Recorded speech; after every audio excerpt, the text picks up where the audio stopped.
महाभारत की कथा महर्षि पराशर के कीर्तिमान पुत्र वेद व्यास की देन है।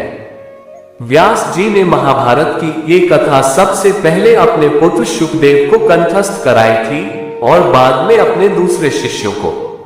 मानव जाति में महाभारत की कथा का प्रसार महर्षि वैशंपायन के द्वारा हुआ। वैशंपायन व्यास जी के प्रमुख शिष्य थे। ऐसा माना जाता है कि महाराजा परीक्षित के पुत्र जन्मेजय ने एक बड़ा यज्ञ किया।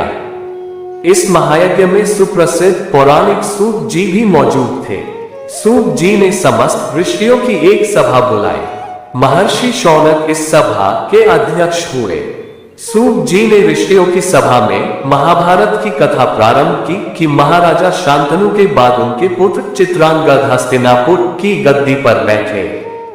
उनकी अकाल मृत्यु हो जाने पर उनके भाई विचित्रवीर्य राजा हुए। उनके दो पुत्र हुए, धृतराष्ट्र और पांडु। बड़े बेटे धृतराष्ट्र जन्म से ही अंधे थे, इसलिए उस समय की नीति के अनुसार पांडु को गद्दी पर बैठाया गया। पांडु ने कई वर्षों तक राज्य किया। उनकी दो रानियां थीं, कुंती और माद्री। कुछ समय राज्य करने के बाद पांडु अपने किसी अपराध के प्रायश्चित के लिए तपस्या करने जंगल में गए।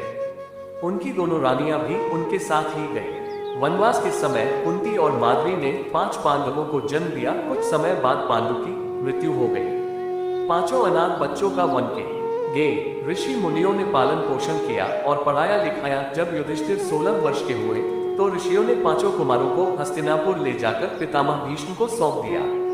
5 पांडव बुद्धि से तेज और शरीर से बली थे।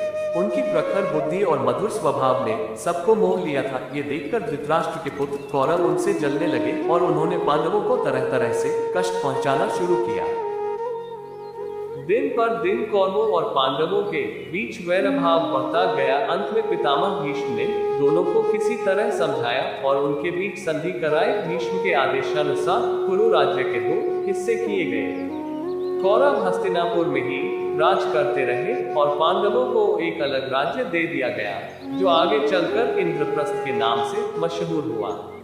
इस प्रकार कुछ दिन शांति रही। उन दिनों राजा लोगों में चौसक खेलने का आम रिवाज था। राज्य तक की बाजियां लगा दी जाती थी। इस रिवाज के मुताबिक एक बार पांडवों और कौरवों ने चौपड़ खेला। कौरवों की तरफ से कुटिल शकुनी खेला। उसने युधिष्ठिर को हरा दिया। इसके फलस्वरूप पांडवों का राज्य छिन गया और उनको 13 वर्ष का वनवास भोगना पड़ा। उसमें एक शर्त ये भी थी कि 12 वर्ष के वनवास के बाद 1 वर्ष अज्ञातवास।